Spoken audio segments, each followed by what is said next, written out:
second to go for the win. He got it. The Cougars win it.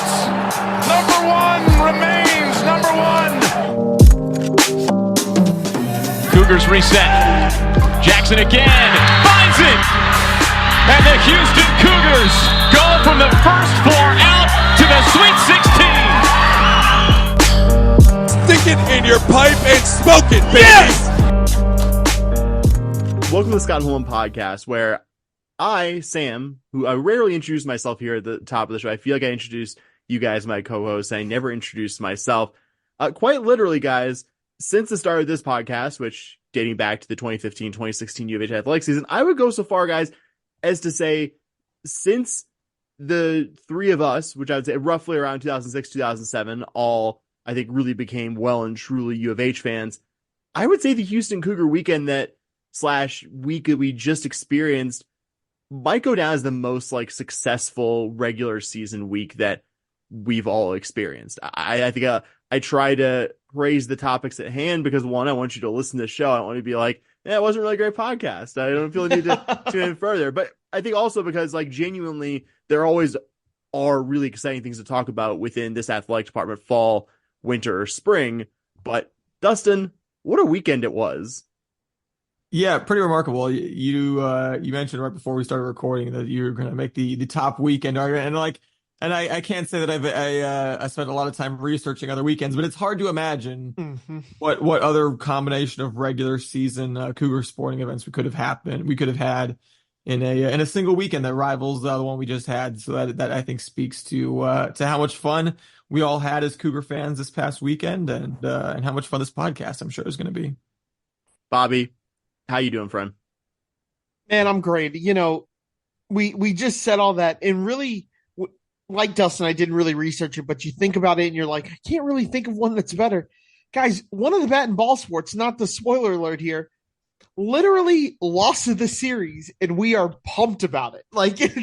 That was the kind of weekend it was. So again, not to spoil anything, but we're excited that we went one of three in a particular sport. If you didn't know how the softball team did this weekend, we have a heck of a fun story for you here in 30 or 40-ish minutes once you get through the topics at the top, right, gents? Yes, sir. I didn't know what happened. I was waiting for you guys to tell me what happened with softball. You guys really just spoiled that for me up front. But let's keep 30, 40 minutes, you'll find out. We just told you there's something good. We left the dramatic I guess effect to I didn't even say softball. Later. I said a bat and ball sport. That's fair. I'm the one that spoiled softball. Guys, before we get more off the rails, want to shout out our new partners, our good friends at Autograph. Please, if you haven't done so already, go to link.ag.fan/SHPAWD. If you don't want to remember that URL, totally fine. I'll put the SH Podcast URL at the top of this episode description. The best place to follow your Houston Cougars, everything going on content-wise out there, and just by doing what you already do, consuming Cougar content, including this podcast, along with the other written stuff and great creators out there, you get yourself in a better position to win fantastic prizes as well. Really clean setup. Really excited to have them as part of our podcast family here. So please, please, please, if you haven't done so already, download Autograph with the link in the show description. I will repeat it one more time for you. That's link.ag.fan/SHPAWD, like SH Podcast. Of course, gotta mention our friends at Charlie Hustle. Guys, in a cruel twist of irony, even though I couldn't be more excited to have my Charlie Hustle jacket. My Charlie Hustle jacket got to Las Vegas literally 7 hours after I landed in the great state of Texas for my little weekend sojourn to see you, Dustin, see my family and friends, and also see some fantastic Houston Cougar sports. But guys, I couldn't be a happier camper. It is so cool. You got the white kind of satin feel. You got the skinny U of H on the sleeve there. Really exciting stuff. I think we'd waited a good long while, and to be their credit, Charlie Hustle, I think very much made it clear to us, hey, it's coming, don't worry, because they had some fantastic jacket releases where I was just I think there was an Iowa State one about a month or two ago where I think, as discussed, I think Bill Fenley, their coach, actually wore it before one of their games, and I was just I would kill for something that you was in a U of H equivalent. And yeah, Charlie Hustle, good friends, sponsors, knocked it out of the park. CharlieHustle.com for a fantastic collection, not just this awesome jacket, but shirts, crew necks, hoodies, great vintage Cougar designs, look good, feel good, and please, please, please feel even better by using our promo code SHP15. That SHP15 promo code at checkout will save you 15% off your Charlie Hustle order. Fantastic Cougar collection, fantastic Big 12 selection. Generally, I think it's really cool. They're hosting a bunch of alumni associations, including your University of Houston Alumni Association, before the Big 12 tournament there in Kansas City, their home, and official Big 12 partners, which became official earlier this season, which I think is really cool. Allows them to do cool stuff like the pre-Big 12 tournament stuff in Kansas City. So support our friends, charliehustle.com, promo code SHP15, all that stuff. Guys, I kind of felt like as much as the team that we're about to talk about had an absolutely monumental weekend to cap off a monumental regular season, there's at least one sport where I'm just like, man, I hate that they're not getting first billing because of what they did. But I think we have to start with Cougar men's basketball, Bobby, who got a couple of really big wins, including an emphatic exclamation point to their regular season. Yeah, just an exciting week of Cougar basketball, right? Coog started with a trip to Orlando to visit the University of Central Florida Golden Knights. That is their name. I will refer to that. I was going to interrupt you if you referred to them as UCF Knights. That's not what their name is. This was a really interesting game. This was a game that kind of felt weird. Sam and I had kind of talked about the fact that this game kind of felt not like a trap game. I didn't want to call it a trap game, but definitely a game where UCF a road trip where UCF has been kind of tough at home. They've looked good at various times. So just an interesting game. And then you started it off, and the Cougs actually trailed at the end of the first half, 31-28, shot just 19% from beyond the arc. Sam, we talked, Sam and Dustin, I think I heard you guys talk about the fact that like shooting in an arena that you've been in before, which we have with UCF, you sometimes see better shooting percentages than like arena games or other road games where you've never played before because of the depth and stuff. But Coog shot just 19% from 3 in the first half and only shot 2 free throws in the first half. Now, I know that we play a physical brand of basketball. We score a decent amount from inside the arc. You can't tell me that we only got fouled one time to shoot a free throw in the first half. That's neither here nor there. We could talk about that here in a minute. But the second half saw the Golden Knights cool down a little bit. All in all, Cougs, not going to go too deep into it before this, but just to kind of summarize the game, Cougs pull out an 8-point win on the road in Orlando. Really exciting to get that win. LJ Cryer showed up massive in this game with 25 points. On a night where Emmanuel Sharp only got you 4 points, the 25 from LJ Cryer was absolutely huge. Also want to give a huge shout out to Javier Francis and Wani Roberts in a game that got fairly physical. They managed to stay out of foul trouble for the most part. What did you guys think of that? The first game versus UCF? You know, it's funny. You rarely see a game that has one tie and one lead change. But that was this game because UCF scored the first 6 points. Houston didn't catch up all the way until what was it? The dunk for Javier to tie it at 42, and then the 3 for Jamal Shea to make it 45-42, immediately put them ahead. And then they led the rest of the way. So they never led or tied, and until they tied and then led the rest of the way. Kind of a funny game. But it did kind of remind me of a lot of Houston's road games this year, and that you kind of saw both teams make runs, and then it ends up being pretty close in the closing minutes. This one may be a little bit less close, especially in the final 60 seconds.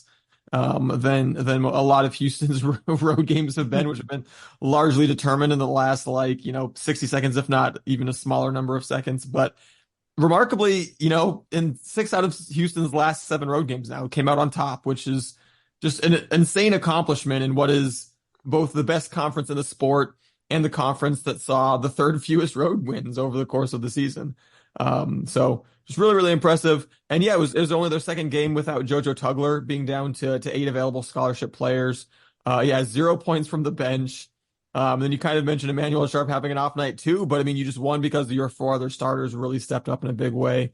Crier's 3rd straight game with at least 22 points. Shed 16 and 8 and 3 steals. You mentioned the strong games by Wani and Javier. Each played well defensively. Wani playing with essentially one hand. I totally didn't mention that. Yeah. The Kansas game, he at least kind of looked like he was starting to be a little bit comfortable with that offhand again. You saw him in this game just making a huge point to not even try to having the ball with his offhand, which had the stitches there in the webbing of his hand. So, winning with 0 or having 0 points off the bench is not probably the way that you want to win necessarily as a team, but if your stars show up in a big way and the whole team, including the bench, brings their A game defensively and on the glass, then Houston obviously still can win this way. So, we say it a lot, but it's good to be able to win in a lot of different ways. And I think Houston showed that again in this one. And everything about how this one started screamed upset. Big, loud crowd for the number one team coming to town. UCF playing way better than their season averages in a lot of areas, especially offensively, hitting way more shots than the Cougs. You mentioned the 19% 3-point shooting, Bobby. I think we had to hit 1 or 2 3-pointers late to get up to 19%. I think it was 0% for a good chunk of for the first half there. And in all of our years watching college basketball, I mean, both of you guys, think of how many times you've seen a scenario like this. Highly ranked team near the end of the regular season as some level of favorite, goes into a loud, hostile opponent's arena. That opponent plays one of their best games of the season. Fans rush the court, and I think no spoilers here, but very grateful that nothing like that necessarily outside of the first half happened in Orlando last Wednesday night. I mean, I know UCF player embodied that scenario I just kind of listed off more than CJ Walker, a guy playing in his final home game in Orlando. Very talented player, a guy who was a 5-star high school recruit who career has largely been derailed by injuries. And I think you saw stretches of why that guy was evaluated to be a future college star. I mean, you saw it from Walker, not just the usual big man stuff, was at least feeling it enough to be willing to attempt and make a 3-pointer in real time. On one hand, I was kind of saying to myself over and over again, some variation of, well, they can't keep making shots at this rate, right? But also thinking to myself, and you pointed that out to me, I think in real time via text, Bobby, they're getting good enough looks in these cases that, I don't know, man, maybe they will just keep hitting these, these 3-pointers, and I'll be muttering it to myself as, the final 2 minutes and we're down by not a close enough margin for me to think we're going to win this game. Yeah, I would have bit your hand off for not just a win here, but a win where the final outcome wasn't really in doubt, despite some iffy free throw shooting from usually reliable guys later for the final few minutes of basketball. I mean, I felt pretty good about being only down 1 bucket at the break, and it still took a good bit of the second half before you saw the Cougars kind of take control and get that lead and have that weird, this game only changing leads one time kind of thing. And I thought the second half really was a demonstration of what a damn good defensive group this year's team is, coming off especially that Oklahoma game where Oklahoma did just anomalously well as compared to other teams have done against the Cougs, even in Big 12 play. And it's not the only reason UH won this game, but I think that's where the Cougs imposed their will on the Knights, as they've imposed their will on a lot of teams this season. Glad Javier Francis is getting his flowers here because he's coming off that game against Oklahoma where he was in foul trouble too much to really impact that one, gave you 6 offensive boards, and showed when he got the ball in the low block that UCF didn't really have anyone who could hang with him. I mean, I would actually call it a trap game, Bobby. I wouldn't disagree with that assessment, at least when you looked at the last 2 games of the year, even acknowledging that UCF was a much better team than we probably expected in the preseason. I mean, easy trap to fall into all the stuff I just described at the beginning there. And this team didn't. And I think it's a testimony to how special they are that since January 9th, with the exception, guys, of the Oklahoma State home game, U of H faced 9 KenPom top 60 opponents on the road, with this last one in Orlando, and won 6 of them. Guys, I'll give you a hint. It's a number less than 9. In the past 4 seasons in the American, how many times did U of H face any top 60 opponent on the road? It's less than 9. That's your hint. The last how many seasons? 4 seasons. 4 seasons. I'm gonna say like 5. Yeah, I was gonna say like 6. Bobby, you went by Price's Right rules. You were about to say the right answer. It was 7. 7 times in 4 seasons combined. You did it 9 times this season and came out the victor 6. Like that's so impressive, even zooming out beyond this game. Yeah, I think the reason for me that this wasn't a trap game was that you had prize of the Big 12 title like there. And not to like pat myself on the back too hard for my preview when I said, hey, I think UCF's a good defensive team. I think I was wrong. They scored more points than I thought they were going to. 59 and 62 possessions, nearly a point per possession is not a bad defensive performance, or not offensive performance against this Cougar defense.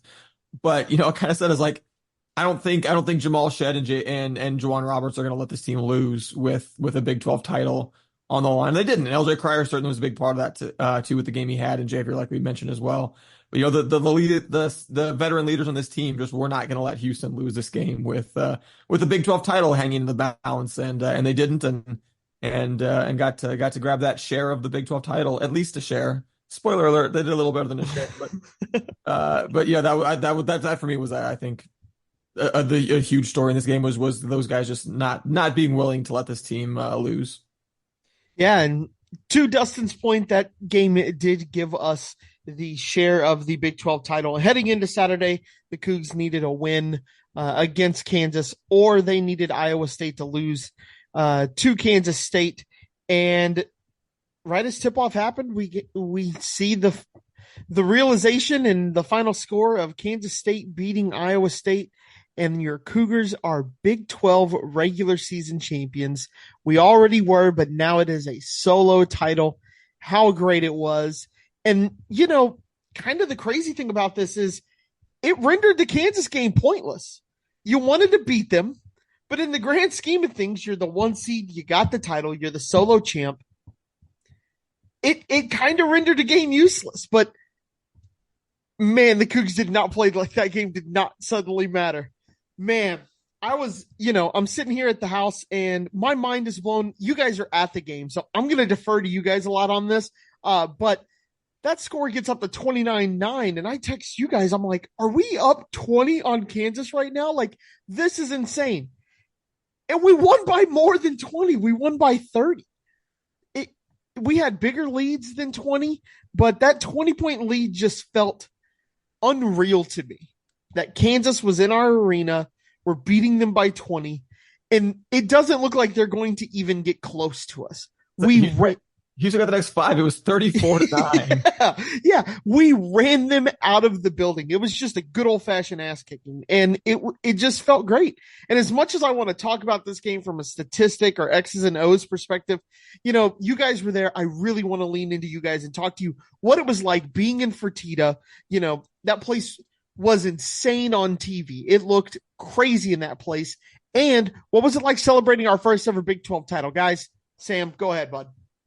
It was surreal, man. The whole experience from walking in, to the entrance and leaving, it felt like a celebration of being a Cougar fan. It felt like almost a payoff of, I'm not gonna pretend like, honestly, like we want to talk about, it's tough being a Cougar, and there are some stuff where it's just like, man, this could be fandom could be a lot easier, but like we've also had so many high highs, guys. Like in a lot of ways, it's funny to say we're very fortunate, but for all the lows, for all the times that the three of us went to Hofheinz and it was the three of us and our 200 closest friends to watch just, a not inspired Tom Pender's non-conference game, or got an even much less inspired anything that James Dickey era of Cougar basketball did to get there. And we got there with like a decent bit of space between like when we entered in tip off, but like less than we expected. Shot to 45 South in downtown despite not living in Houston for 7 years, still reminding me of what true traffic hell on earth. You forgot, buddy. You forgot. It happens all the time. Didn't forget, but and certainly wouldn't after this trip. But like, and we were like, I would say, Dustin, we were some of the last people to get, like, our section was mostly filled by the time we were there. Like, and I remember when we sat in Lawrence and I was just like seeing how Fog Allen like filled up like within 15, 20 minutes tip off and thinking to myself, it would be cool if we could do something like that. And then getting to Fertitta and being like, oh man, like we've done this. This is going to be a good atmosphere. I already know before anything basketball wise happens on the court that this is going to be an absolutely rabid crowd. And I don't want to say I was as confident as like, we're not going to lose this game, but my confidence just getting into that arena, seeing everyone already just like in a really spirited mood, Jack, during the senior celebration, and Wani, the reception that Wani and Jamal Shed got for their final two senior day honoree thing, that was so. It was just like, this is going to be a good day. This is going to be a good career game, and it was loud. Even we were up by enough of a margin that Kansas was never going to come back in this game. It was just loud start to finish. It was a great effort. I think it was buoyed by the great effort on the floor from the guys with Houston on their jerseys. But make no mistake, like that crowd was the sixth man. That crowd, the same way that maybe the crowd in Lawrence like got U of H off its game enough that Kansas, got that early lead, and Kansas was really feeding off it in that game. 100% the same thing happened on Saturday in Houston. It happened at just so much more ferocity. And not that I've really seen this take in the wild, but Kevin McCullough ended up missing a lot of this game hurt. Hunter Dickinson left it. Make no mistake, this was an ass kicking when those guys went forward. This would have been an ass kicking if Kansas had a fully healthy starting five. There was no team that was going to win this game other than the Cougs, and it was so fun to be a part of it. Like, I'll let Dustin talk about some more of this. Like, the Nance speech was so cool. The Willie Fritz doing the Who's House at the start and Case Keenum doing it in the second quarter. It all felt like a celebration of Cougardom. And it was, pardon the profanity here, but as somebody who's only able to get out to, maybe one of these a year, oh, it was so fucking fun. Like, I wish I could bottle the kind of feeling that I get from going to Fertitta Center. And yeah, of all, like, I don't get homesick very often, but stuff like that, experiences like that make me 100% homesick for Houston. And then like in a good way, in a positive way, but like, oh man, like, I'm so jealous of people like you, Dustin. They get to do that a fair number of times, like during the season. Like, it's all Cougar basketball is such a blast. Man, two of the great decisions I've made in my life have come in recent years. One was getting season tickets the year before I moved back to Houston, not even knowing that I was going to move back to Houston. And then, finding, proposing to my fiance. Like, that's the level of like good decisions. We'll tell her you listed the proposal first. Yeah. I don't think she listens to the podcast. She will know. But no, it's those two and everything else, right? No. And it was, like Sam said, do some editing, Sam. Sorry. It felt like a big party. It reminded me, I felt very similar to the way I felt to the game at home versus the Longhorns, where as much as it felt like it was about the game, it felt like a big party. You called it a celebration of the city of Houston.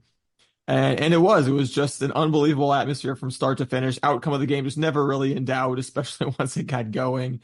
Just the list of Houston celebrities and just, yeah, getting that huge ovation during the senior day festivities, the unbelievable noise every time the game was going on.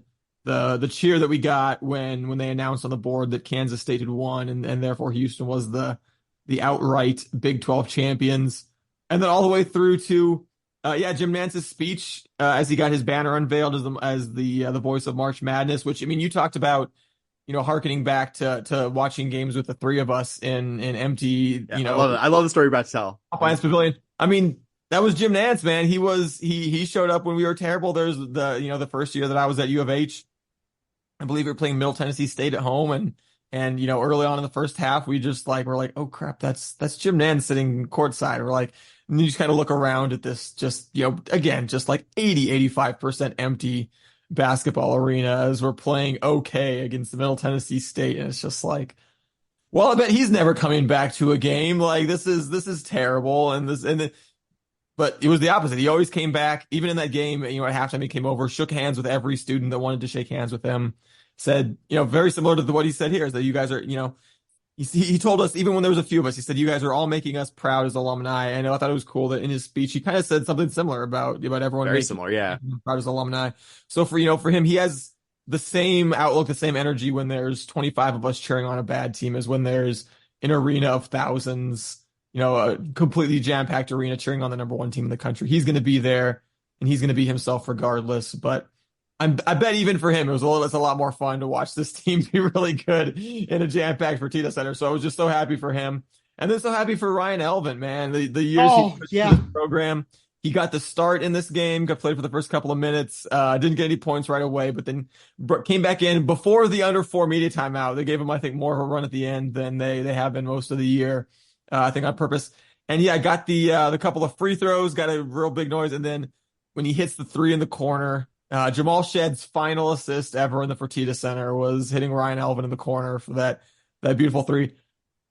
Yeah, man, I get goosebumps. I get chills just thinking about it. I don't know that I've ever heard the Fertitta Center that loud. That was something else. Got another bucket, ended up with 7 points. Was just showing out in his final game in the Fertitta Center. So just an unbelievable atmosphere from start to finish. And, as we've this whole season has been unbelievably fun as a season ticket holder at the Fertitta Center. I didn't know if genuinely we could top, the back-to-back of the Texas and Iowa State games, beating Texas and then beating Iowa State to gain sole possession of first place in the Big 12. But man, yeah, this was it. This was the absolute perfect culmination of a undefeated run that Houston has had at the Fertitta Center this year. So just a little bit of fun here. If I would have given you at the beginning of the season, Ryan Elvin over 1 point versus Kansas in the Fertitta Center, what is the over on that? What are the odds on that? It's got to be plus 700, right? Oh yeah, over would have been getting some good money there for sure. Man, I would have gone to like the. I was gonna say. I hope it's not because we're getting our ass kicked or something like that in one of those. And one of them kind of ended up being that, but not like Yeah, not as bad as like Saturday. I remember when I was in for the Jackson State game I went to with Dustin this year.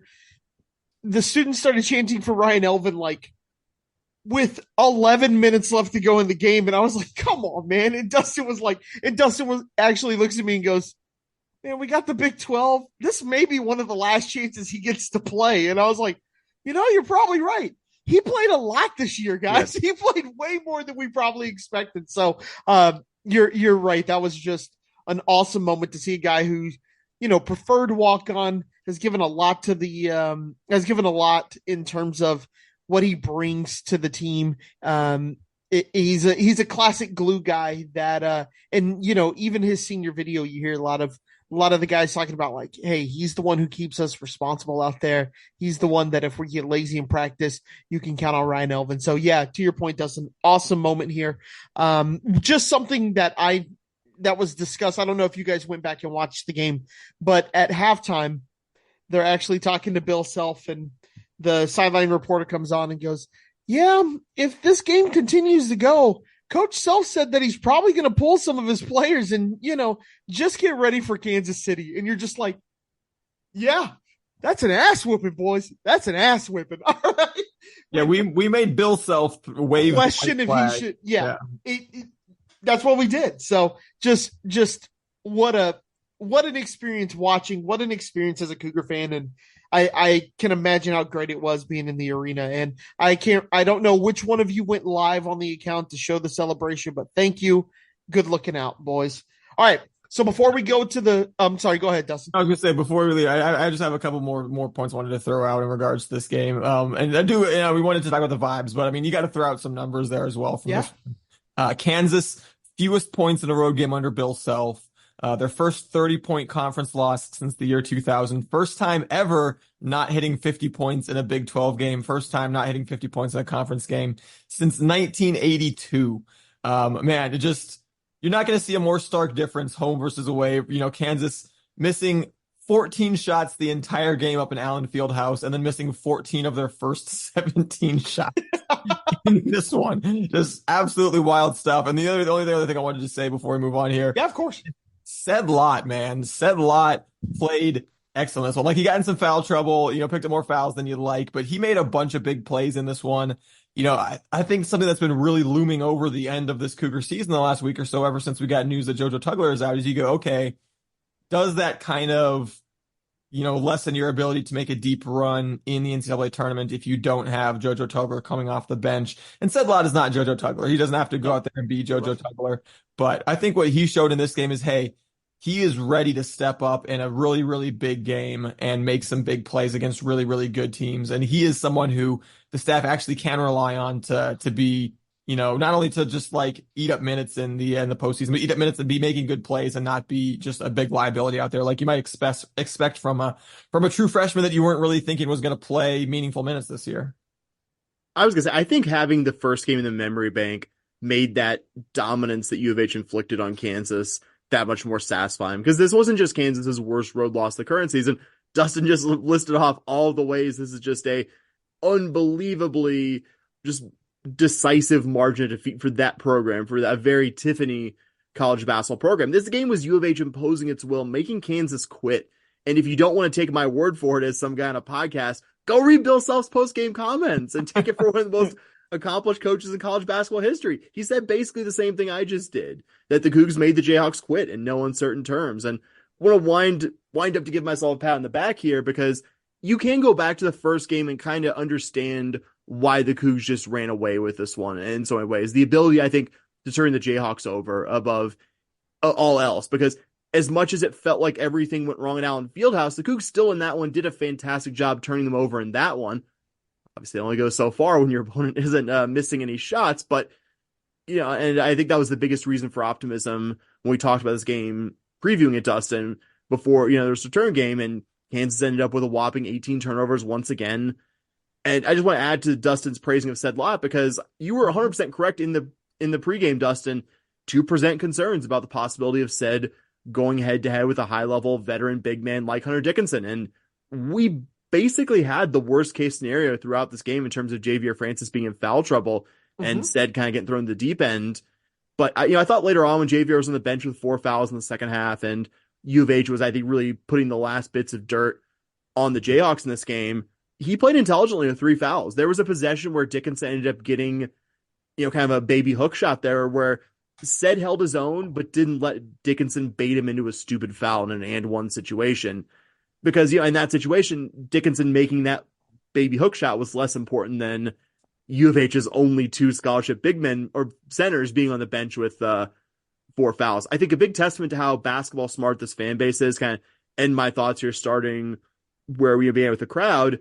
Said got a big round of applause, I want to say, the last time he went to the bench from the Cougar. Like, it wasn't just, we're not just, presenting these unique and curated insights here. I think everyone in the arena, I'm sure many people watching, saw that said lot performance, even if the box score wouldn't scream out at you. And the only other thought I had, guys, is I thought it was very funny that for all the bluster about Kansas being this big program and you're just a little American program, they hardly brought any fucking fans to Fertitta for what a big program that is. And I just be like, oh, well, it's really expensive to get there. Oh yeah, because it was super cheap for Dustin and I to get tickets to Fog Out. What'd you pay, like $30, Dustin? Yeah, no, I got 25. I paid literally hundreds of dollars just for that, not to mention my flight, not to mention my lodging, not to mention incidentals. Like, Right.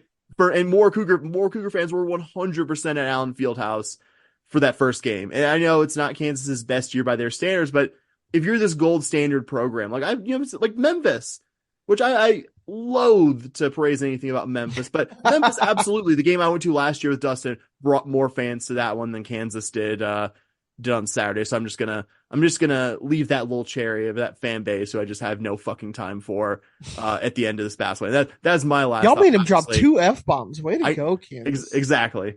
Way to go, Kansas. New record. Might actually force me to do some editing for once in my life. That's all I got. Sorry. No need to apologize. And we are definitely going to talk about the Big 12 tournament. But before we do that, we got some awards that they have, that the Big 12 has given out, plus one national award that kind of came down the pipe today. Big 12 Coach of the Year goes to Kelvin Sampson. Not a big surprise there.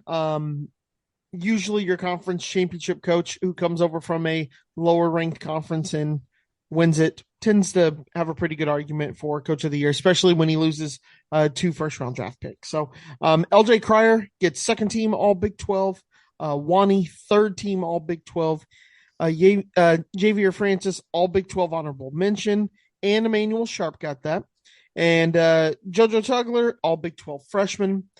And then we go to Jamal Shed, who got Big 12 Player of the Year, Big 12 Defensive Player of the Year, All Big 12 first team, All Big 12 defensive team, and today was named a Sporting News All-American. Gentlemen, any thoughts on what you see there? Yeah, really happy for Jamal Shed. I think for a while there was some debate about whether Conference Player of the Year would be like him or Hunter Dickinson.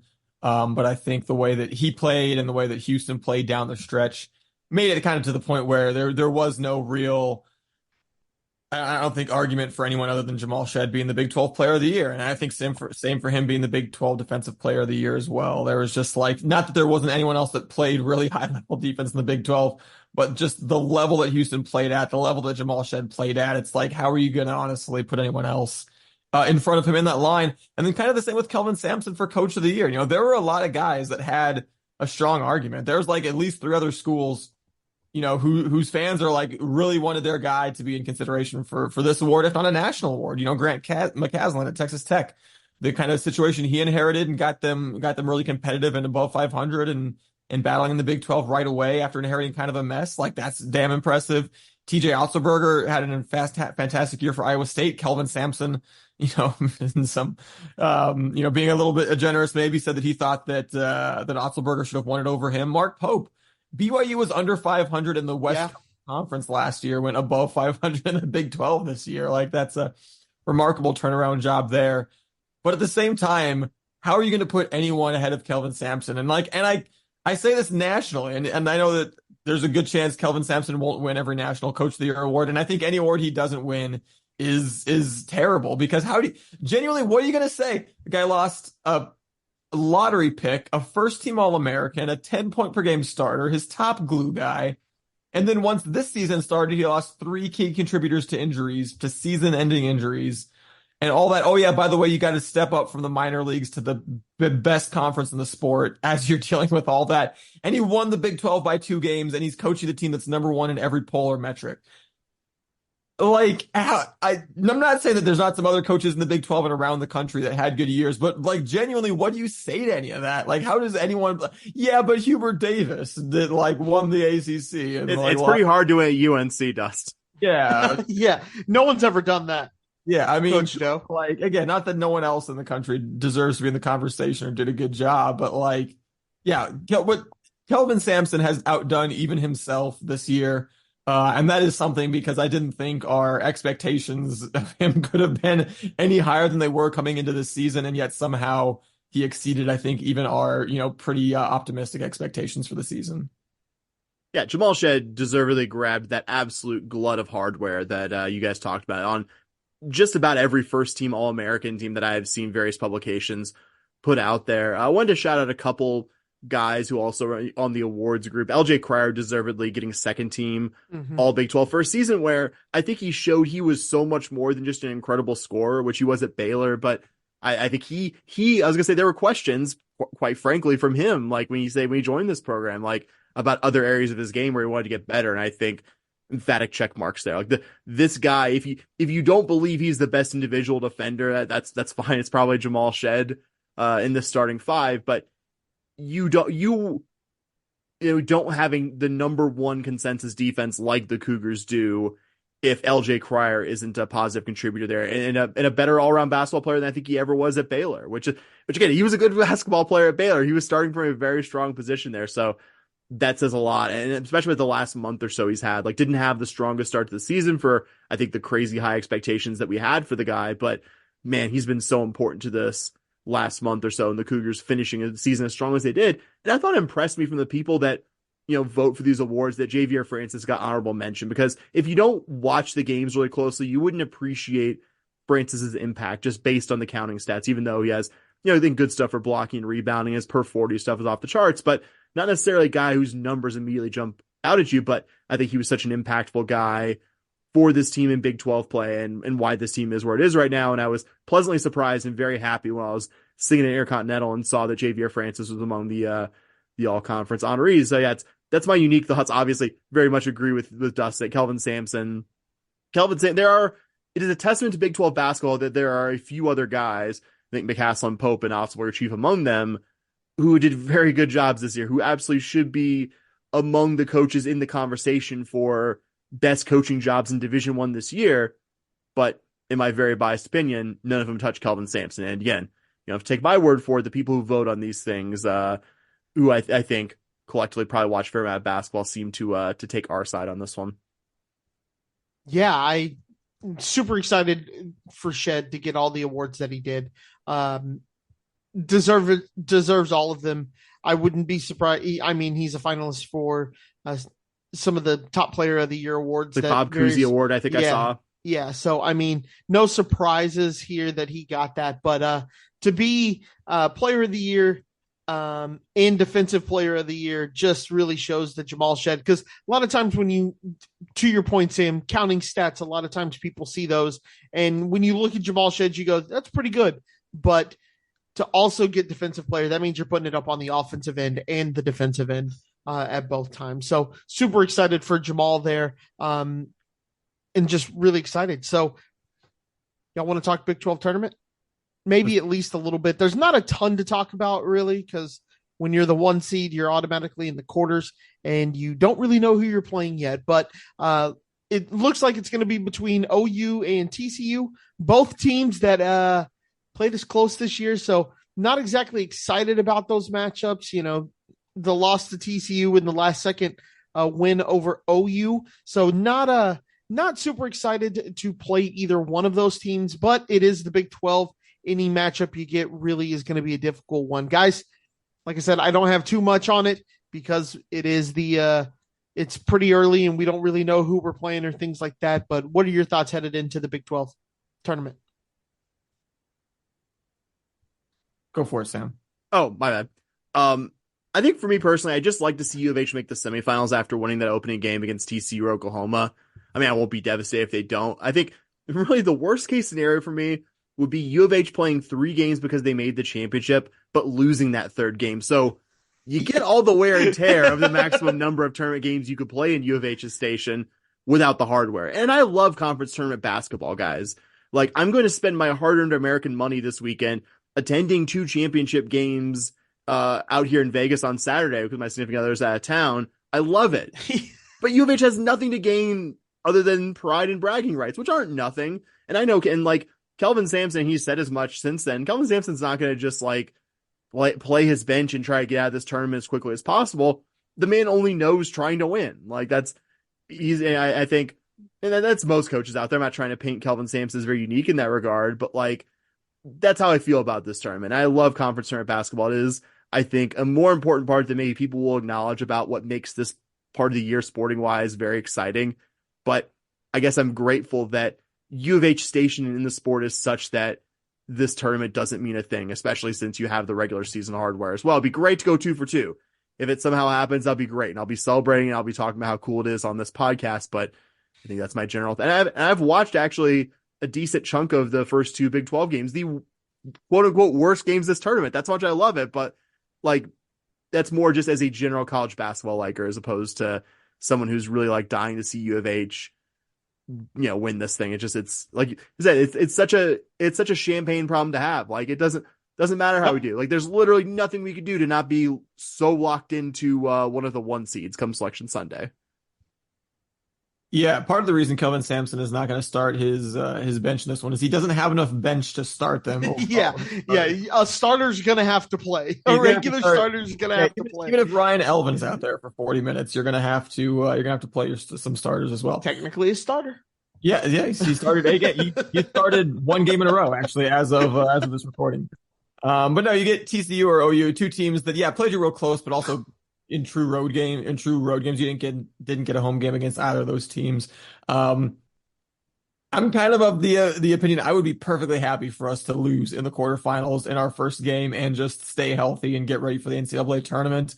I will say if we do win that one, I hope it's against TCU because they are, as it stands, the only team to have outscored Houston this year because, of course, Iowa State and Kansas beat Houston, but Houston beat them by more in the return trip. Didn't get a return trip from TCU, so if we can beat them by at least 2, we'll have a positive scoring differential against everybody because that's super meaningful, of course.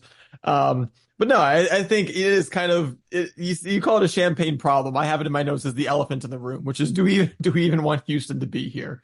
Yeah. Because you are again going to be one of the favorites to win the NCAA tournament. But that is on a fairly narrow thread, which is, man, if you have even like 1 more player get hurt, you are at disaster levels of like short bench and shortness of like available scholarship players. So for Houston to have to play 3 games in 3 days, oh man, I don't think I want that. I don't think I want that even if you could guarantee me that they were going to win on all 3 of them and get the double Big 12 trophy. If that happens and everyone stays healthy, will I be thrilled and then breathe a huge sigh of relief? Yes, but man, I feel like I'm more than I am holding my breath for the results of the games in Kansas City. I am holding my breath for Houston's tournament journey to end at the Big 12 tournament with no one else hurt because that's just so scary to play these games when you've got behind you, you've got a regular season title ahead of you. You've got an NCAA tournament, but you're in this weird limbo where you're just like, please, please, please, no one turn an ankle, no one do anything, just stay healthy, wrap this team in bubble wrap, whatever we have to do. All right. So we talked tournament, but we're going to have a little fun here with the most important topic, honestly, because honestly, there's something that makes college sports special, right? Over professional sports. There's something that makes it fun. And this right here is a prime example of that for me. The Big 12 for the men's and the women's tournaments have released a special menu with a menu item based on every single team. All right, so I'm going to go through the list, and then I want you gentlemen to tell me your 3 favorites. All right, so we're going to start with the general consensus, the Big 12 dog. All right, foot-long hot dog, ketchup, mustard, cabbage coleslaw, sesame seeds, onion, cheese sauce, orange peppers. All right, then you have Baylor. Baylor has the Baylor brisket sliders. I wanted to throw Baptist in there somewhere, but I couldn't figure out where.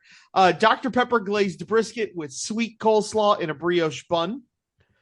Then you got BYU, which is Cosmos churros, which is basically churros with sweet cream drizzle, mini marshmallow, cinnamon sugar, which I don't know why they put cinnamon sugar on it. That's what a churro is, and a toffee crumble. Then you have UCF, the Citronaut float. Great name, by the way. Great name there, which is a orange soda and vanilla ice cream float. Cincy has the cheese coney, jumbo hot dog.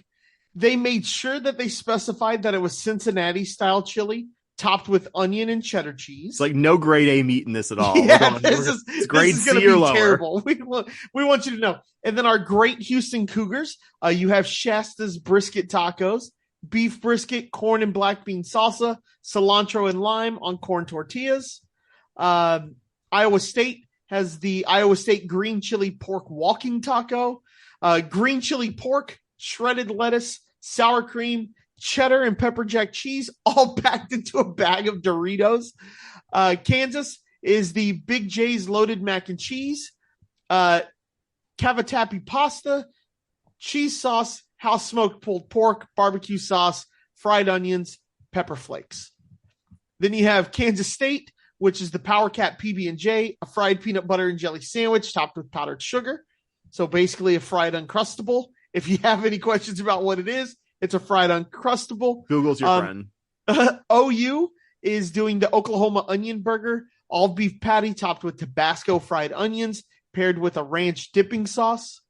OSU is the orange power pizza, which sounds really good, but the picture of it is just awful. I don't know if you guys looked at it. I did not see the picture of that one. It is one of the worst looking, like, concession stand pizzas of all time. Anyways, it's a pizza topped with pepperoni, sausage, ham, sweet pepper bacon, mozzarella and cheddar cheese, and a ranch drizzle.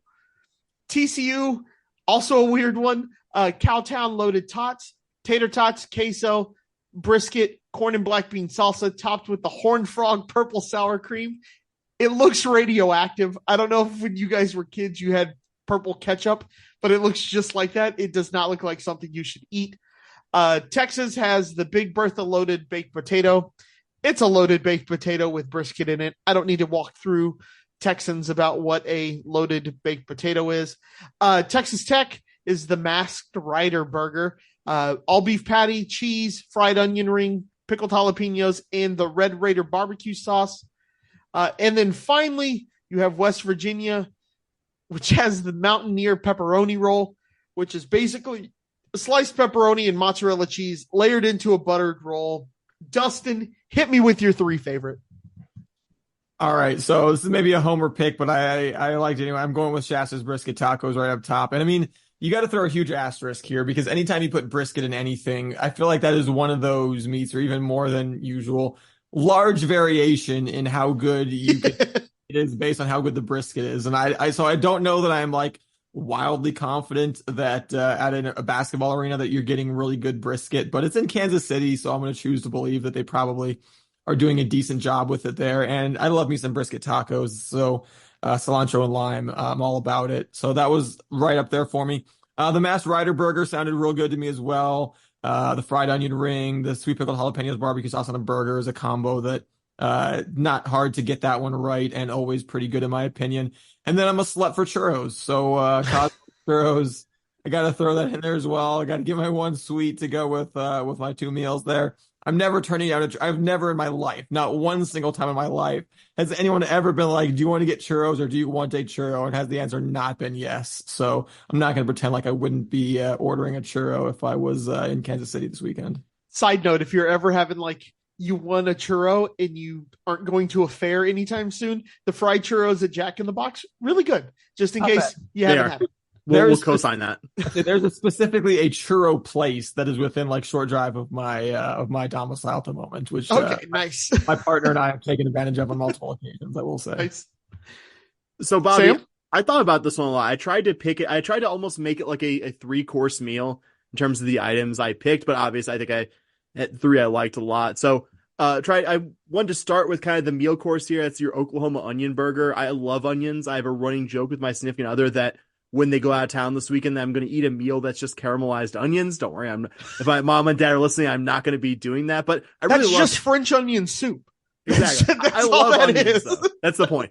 Really, other than raw, like just cut onions, fried, sauteed, grilled, caramelized, love them. And this burger is topped with those Tabasco fried onions you mentioned, Bobby. I'll admit, never had that before, but I'd love to give it a try. Is it Tabasco? Because that sounds a lot better. I keep seeing they got posted as tobacco onions, and I was like, that doesn't sound good. I'm hoping it is actually did I read it wrong? No. Yeah. I saw it as tobacco onions the first time I saw it too. And I looked up tobacco onions and it's the like thinly fried onions that are on there. So I don't. Oh, it's like the onion strips. Okay. Yeah. Sam's like, that doesn't change my answer. I was gonna say, I love those. Those are like on a burger, maybe, the fried egg, but that's not this good, but those are awesome. The part about all onions being good, which I co-sign on, by the way.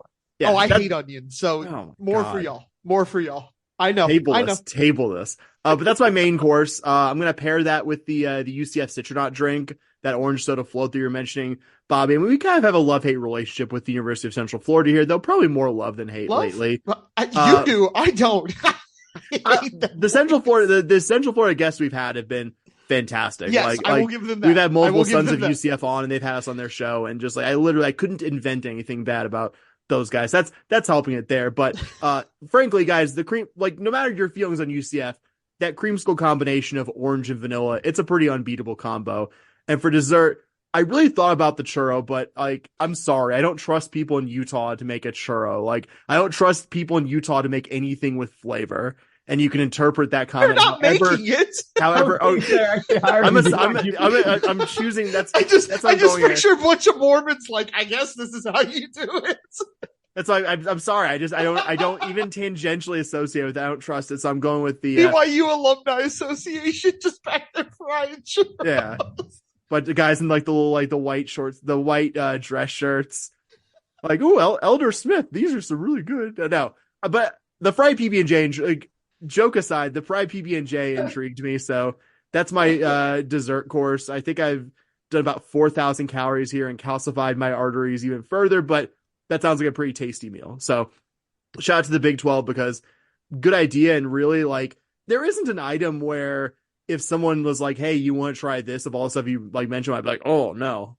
Like that all like sounds pretty decent. Like, so obviously some things could be better than others, but like they all sound like creative concepts, but also stuff where I'm just like, yeah, I'd eat that. I'd eat it. Yeah. There was nothing on there that I was like, oh God, that looks terrible. There you go. I've made our 6 LDS listeners very mad and given you the 3 items that I would make if I was feeding myself at the Big 12 tournament.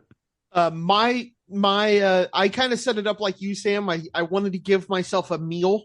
So I went KU with their loaded mac and cheese. You can give me pretty much mac and cheese in any form. You can put whatever you want to in it and I'm going to eat it. So I would remove the crispy fried onions.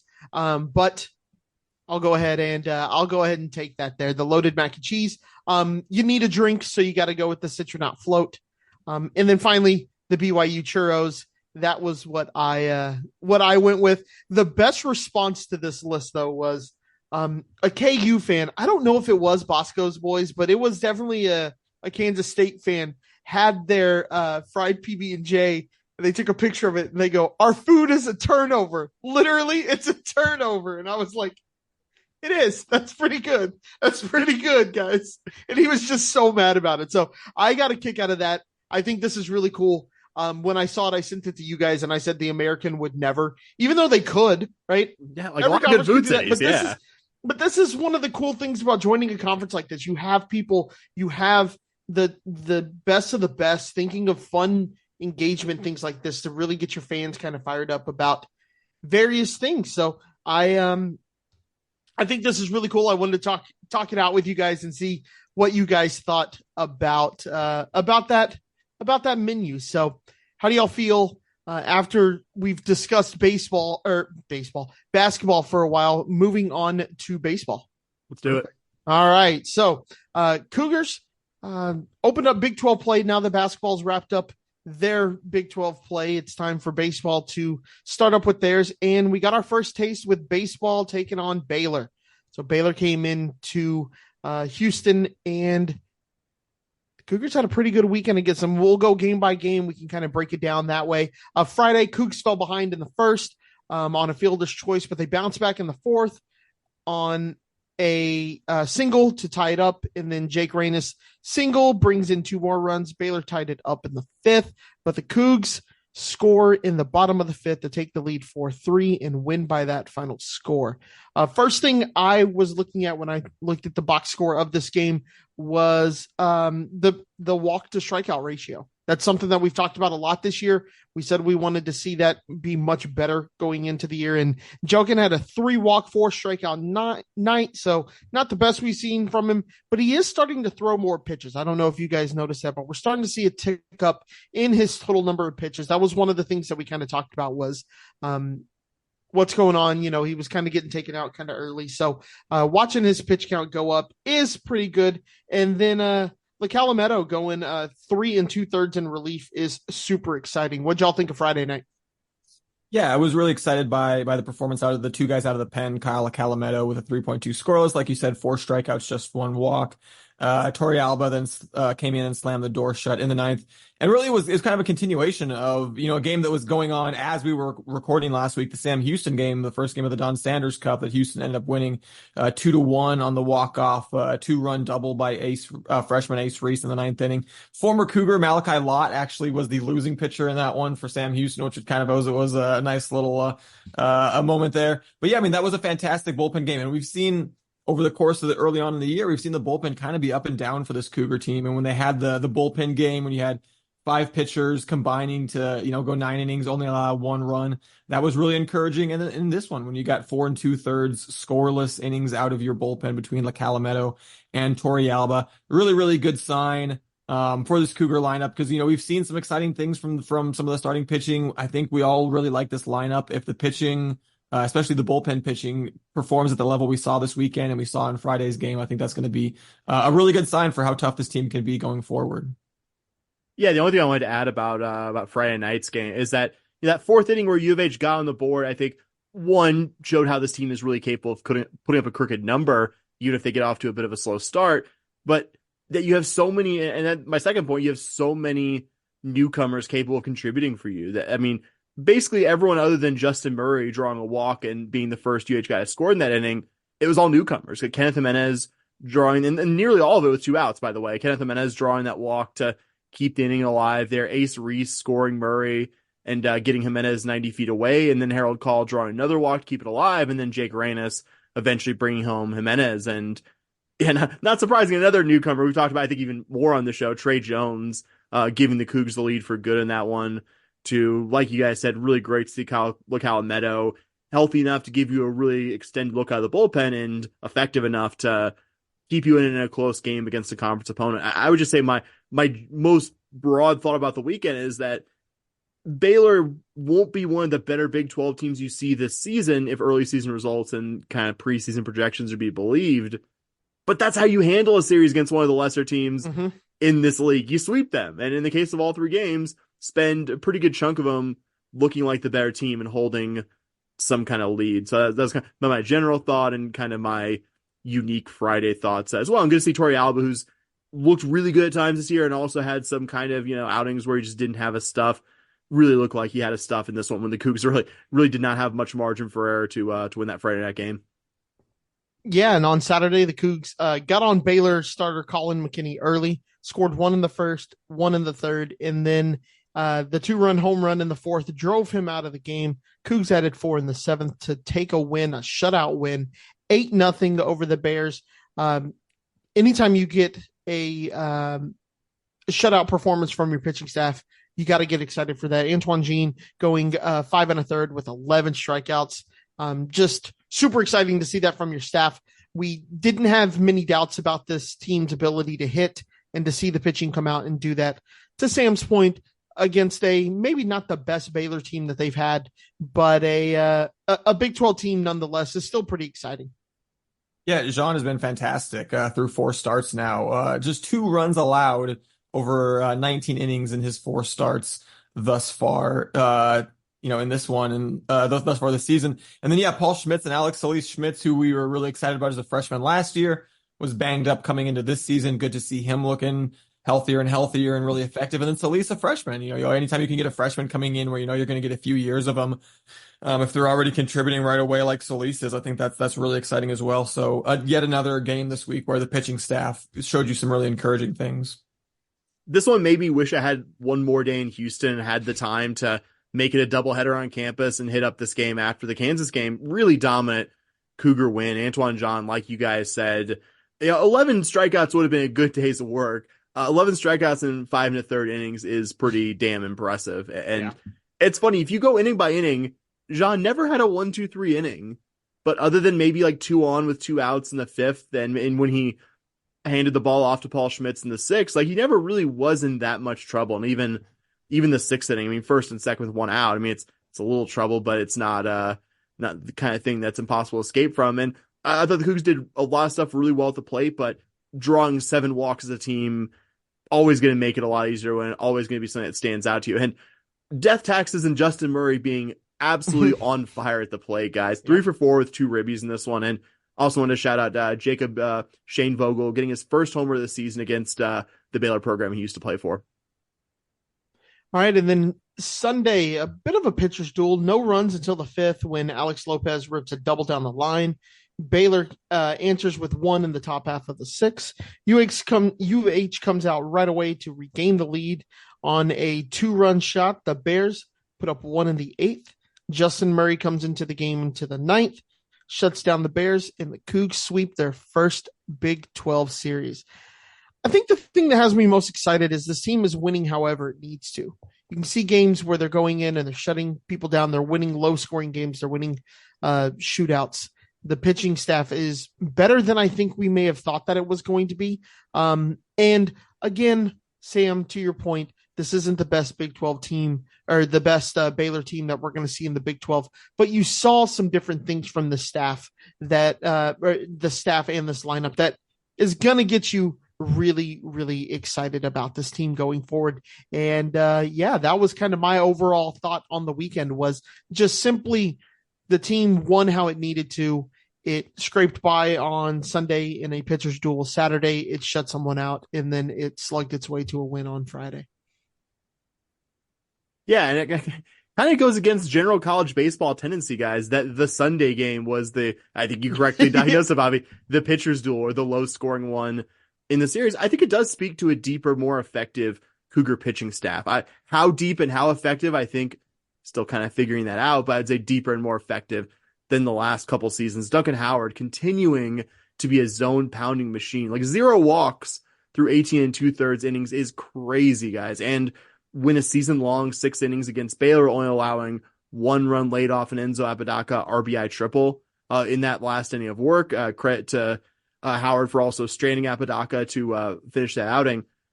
Chris Stewart, strong inning of relief, gets into a bit of trouble in the 8th inning. Really nicely and effectively relieved by Ryan Dollar and Michael Benzor. I wanted to highlight Benzor's outing because you cannot have a more efficient outing possible. 1 pitch, 1 ground out, and that ground out was the 3rd out that you really needed to kind of get out of Baylor's really last gasp at taking over this game. I thought that was really cool. And for the second game in a row, also the Cougar pitchers did a much better job than their opponent at free passes. A season-long trend so far that I think we're all very much enjoying, and to do that as part of a conference sweep, I think just cherry on top of a really fantastic weekend. I thought it was kind of funny that Friday and Sunday paralleled each other a little bit. And they kind of started out with not much offense. And then in the middle innings, everyone was going back and forth. And then the last innings, like not a whole lot again. On Friday it was Baylor's 1 run early. On Sunday, it was Baylor's 1 run late. Otherwise, everything was just like the little back score in the middle innings. So kind of a funny little parallel there.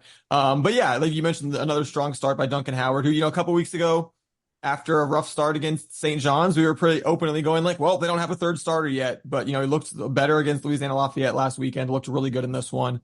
It's kind of paid off the coaching staff's confidence in him to be the Sunday starter since the beginning of the season. And, more broadly, as we talked about all 4 games this past week, really strong pitching performances by the Cougs. I don't want to get too far over my skis because it's only, 4 games in 1 week, but, we razzed Todd Whitting a little bit. Right before as the season was starting for saying what felt for like the 4th year in a row that this is like the deepest pitching staff he's ever had. I really hope this is the week that kind of turns the tide and really gets his pitching staff performing at the level that he was talking about and makes the Sean Kenny hire look like a really good one, because that was a really impressive performance from the Cougs on the mound. Up until this point, 16 different pitchers have thrown at least 3 innings this year for Houston, they've only played 15 games. They've had 16 different guys throw at least 3 innings. Which is pretty remarkable, but it feels like they're kind of starting to develop a good sense of who their top guys are.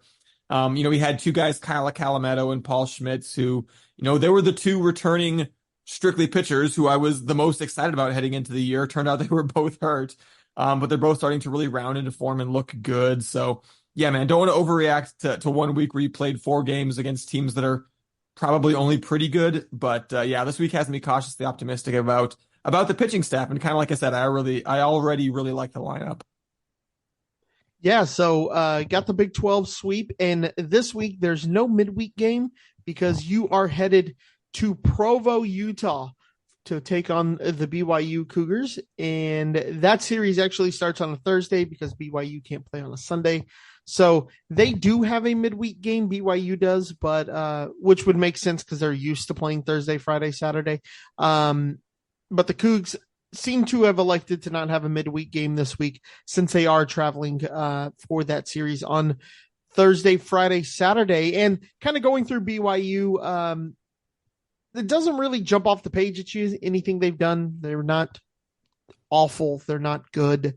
They're just thoroughly there. They kind of exist. A win versus us would be their best win based on RPI of the season, and it's not really that close. So this is a series that I'd really like to see the Cougs come away with 2 of 3. I never really like asking for a sweep because baseball's a fickle, weird game, but 2 of 3 is something, if you want to be a tournament team, you definitely need to do this week. What do you guys think?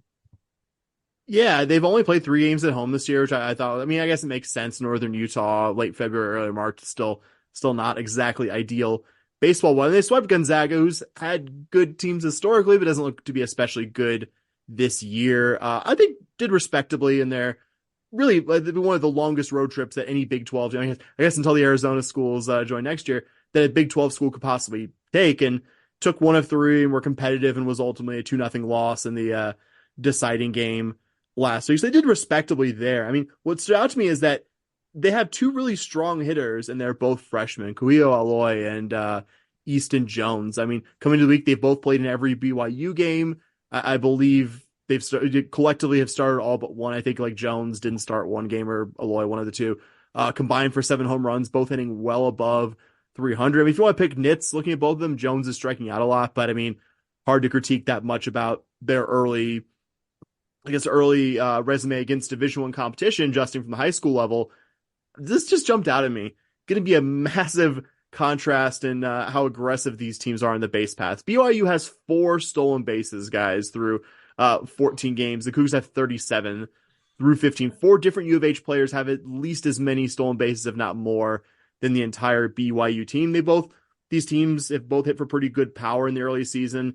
BYU's weekend rotation has been buoyed by 2 guys, Bryce Robeson and Ben Hansen, but they really haven't found a third effective guy so far this season, though they do have a number of quality bullpen arms, or at least guys with strong early season numbers. And this isn't just U of H's first trip away from Houston, or Texas guys. It's their first trip away from Houston, and Provo's just under a mile high. So suffice to say, the ball is going to fly a bit more there than the muggy sea level confines that we know and love in Houston. Guys, my last thought on this, and I promise you this is the last surprise game I'm going to have you guys playing this one. I'm going to list off 4 names, and this game is called Spot the Fake BYU Player Name. Pretty simple concept. Are you guys ready for this one? I guess. Let's go. Yeah. One of these is, Dustin, one of these is even a free space. Like, you'll hear and you'll be like, oh, okay.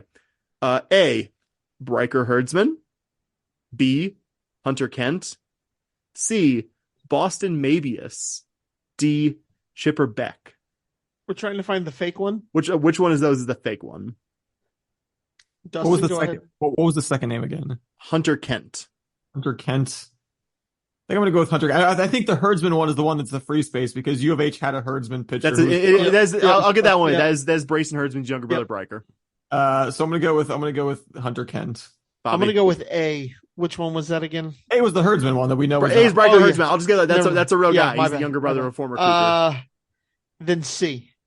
Hunter Kent was right. That's Jeff Kent's younger son who actually played for BYU like 5 or 6 years ago. See, I thought was that like, that's would got to throw be Jeff you. Kent's son. I I thought it would through the normal name, like, oh, that's not funny enough to be the fake one. I just wanted to list off some weird baseball player names. That's my last thought on this. Dustin, Yeah. what do you think about the Cougs with the U?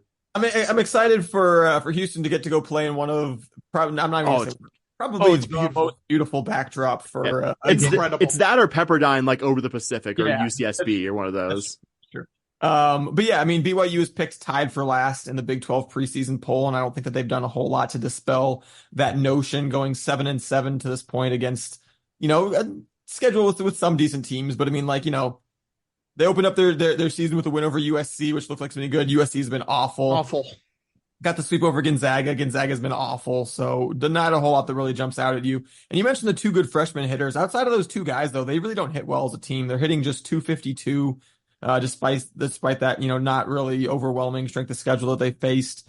And, after the like we just talked a lot about, the really strong week for Houston pitching wise, definitely hope to see them really shut down the Cougs with a U this weekend up in Provo. And really, to the extent that they are having any success offensively, it's been through free base runners. Between walks and hit batters, they're averaging over 5.6 free base runners per game. That's kind of their bread and butter because they're not hitting real well. So we've seen this Houston team pitch to the strike zone a lot this year. We've seen them pitch extremely successfully, especially this past weekend. So we're hoping to see those things continue. And hopefully if we're only giving BYU, maybe 3-ish free base runners a game, then I think we're going to see their offense really struggle to score runs. And hopefully that means that the Cougs with 2 O's will be putting up enough runs to get at least a couple of wins this weekend. Absolutely. It's, like I said, a game that I want to see 2 out of 3. If you don't give BYU those free base runners, and to your point, Sam, the stadium's about a mile high. So things that are a fly out in Cougar Field are home runs there, and you can the classic bloop and a shot. That's much more likely to happen in a place like BYU. So how do y'all feel about moving on to arguably the biggest win of the weekend? Love it. All right, let's talk softball, gentlemen. So I would say of this weekend, we said that there was a lot of awesome stuff that happened this weekend. I'd argue that Friday night was the biggest win of the weekend. And yes, I'm including the Kansas basketball game in that. The Lady Cougars softball team did something only one other team has done one time this year, and that is beat the Texas Longhorns in softball. Just an incredible win, but let's go over the game, kind of talk about it. The game was an absolute wild game. If you watched any of this, your head was spinning the whole time. Coogs took a 4-run lead in the first, just put up 4 behind 3 home runs, but Texas, being the number 1 team in the country, didn't stay down very long. They answered with 5 in the third, 2 in the fourth. So at this point, it's 7-4. And you kind of felt like, well, it was fun to lead Texas there for a little bit, but it's time for y'all to kind of do that thing that number 1 teams in the country do. And the Cougs came out in the fourth and put up 8 runs on the Horns to take a 12-7 lead. Texas comes out, scores 3 in the sixth. You start to get a little concerned again. What's it going to look like in the seventh? Cougs hold on to the lead and win 12-10 over the number 1 ranked Longhorns. And I sent you guys a text that we were atop the Big 12 standings. Texas was in last. Life was good, gentlemen. And my thought watching the game Friday was, one, just how excited I was to watch this team compete like that. To get a win, it's their highest It's their best win in program history, their highest rank. If you don't believe that I support our softball team and have through and through, I have a signed picture of the very first softball team that we ever had right over my left shoulder, right over here. Super exciting. I've been to many softball games. It was just exciting to see that program get that win, but it was a perfect microcosm of this season. Pitching, you didn't exactly know what you were going to get, and you were just going to slug your way to a win. And you're just going to put up a ton of runs and hope the other team doesn't put up as many as you. And while that seems like that's what happens in every bat and ball sport, you don't see 12 runs put up in a softball game very often, especially against the number one team in the country. So super exciting win there. One of the biggest wins in program history. I don't want to say it is the biggest because of biggest some regular of the regionals. Season. Yeah, biggest regular season, but some of the regionals, conference championship games like that, I would say were bigger. But this right here is just one of those moments that you, even if you're not watching the game from the start, you're texting your friends who are big U of H fans like us going, we're beating Texas. Put on ESPN Plus right now. So what was it like for you guys to watch it? Yeah, I mean, phenomenal moment for your first ever Big 12 game to be your first ever win over a top ranked team is pretty special. And just, the way it went where you got out to the big lead and then all of a sudden you're down 7-4. And I think, we can admit in the group chat, we were all talking about it. Well, it was nice that we had a little while there. I think I even tweeted water finds its level. Like, okay, yeah, we're going to go ahead and lose to the number one team and they're going to show us why they're the number one team. But yeah, I mean, you're getting that rally in the bottom of the fourth, getting 4 runs via a walk, 2 hit by pitches, 2 errors, and a single makes it 8-7. You're like, okay, it's 8-7. Like, we're back in it. And then when Jasmine Rollin hit her second home run of the game, that emphatic 3-run jack to make it just 11. a rope. Yeah, all of a sudden it's not like, oh, we're back in this game. It's like, oh, we might actually win this damn thing. We have a significant lead fairly late in the game, and then getting enough outs. Paris Lehman coming in. Was able to get some outs right away and then started to struggle. They went to Shelby Smith and then went back to Lehman towards the end of the game. For her to get that 1-2-3 7th inning when it was 2 runs going into the 7th, and the Longhorns have shown such an ability. In literally half of the innings they've scored at least 2 runs. So it did not feel like a safe lead going into the 7th, but she got the 1-2-3 7th, including the last batter of the game, catching Bella Dayton looking for the final out. Houston's only strikeout for their pitching staff in the entire game was the strikeout looking for the very last batter of the game. So just a phenomenal result, you can't say enough about what this lineup did against the pitching staff that has just been elite this year and is not giving up runs to anybody. To put up a 12 spot in 6 innings because you didn't even bat in the bottom of the 7th. Yeah. Against that pitching staff is just absolutely unbelievable, and just super proud of this program for picking up that win in a sold out stadium and really giving their fans and giving the sport of college softball, I think I would say, one of the games of the year that the sport of college softball is going to see. Yeah, because I think for all the great stuff about softball, it can be a very top heavy sport. Like upsets like this, not that they're unheard of, not that they never happen, but I would say it's fair to say, guys, like, not super common that you see, like when you see an opponent like UT or Oklahoma, like they're generally, if they're losing a game, it's generally to another team that's roughly in that same station. And really cool. Anytime you get a win like this, obviously it's a team effort, but really wanted to single out Jasmine Rollin. Hitting 2 homers against this opponent is an all-timer performance. And we kind of knew from the moment she signed with U of H that she was going to be one of the very best hitters in this team, just from her past college resume at Arizona State and Mizzou previously. And that's the advantage kind of bringing a transfer player like Rollin, who's played at a high level softball, league before, leagues, I guess, to the SEC and the Pac-12, that this wasn't her first time facing an elite opponent because she's seen teams of roughly that similar profile and conference play as the Horns. And I think you have to expand as a team, the mental toughness of this group to fight back from down 7-4, which you guys kind of alluded to. Maybe a trio of UH podcasts at that point kind of to themselves were like, it was great that we, fought here, but it looks like they've kind of taken over this game. And this wasn't simply U of H getting a massive early lead and clinging on for dear life. Not that I would have been any less stoked about this. Would have been okay with that as well. But okay the Cougs had to answer. The Cougs had to get up from the mat and answer that deficit from their early lead against one of the very, very best teams in the country. I mean, it's hard to choose a favorite thing about this one because there are so many things you could pick. And be 100% correct to pick. But I think for me personally, it was the fact that Coogs won this game, I think in large part by doing something like fielding better than your opponent. The final margin was narrow enough that if the Cougs had multiple errors like the Horns, pretty decent chance, guys, we're talking about a close but no cigar Cougar loss. That this team fielded at a higher level than a high-level opponent hasn't always been the case for the past few seasons. This team has kind of struggled to consistently win conference games. I'd like to think this is something they could hold on to in the more winnable series against opponents who aren't just absolutely stacked like the Longhorns, that you didn't just win this game by capturing lightning in a bottle, you won it by playing fundamental softball better than one of the very, very best teams, let's say it for the umpteenth time in the country. Yeah, just an incredible result. And moved on to Saturday. Saturday felt a little bit like what we kind of expected this series to look like. The Horns put up 5 in the first, never really looked back. Cougars never really threatened them. Scored a couple of runs, kind of sprinkled throughout. Ended up losing the game 9-2.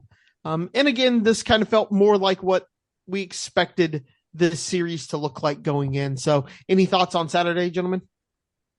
No, I guess just that for that being the one game of the weekend that got away from them against the number one team in the country, they still didn't get run ruled. They still scored. They didn't get shut out. So if you play a team that good and your worst game in a three game weekend is 9-2, that is pretty impressive on its own, right?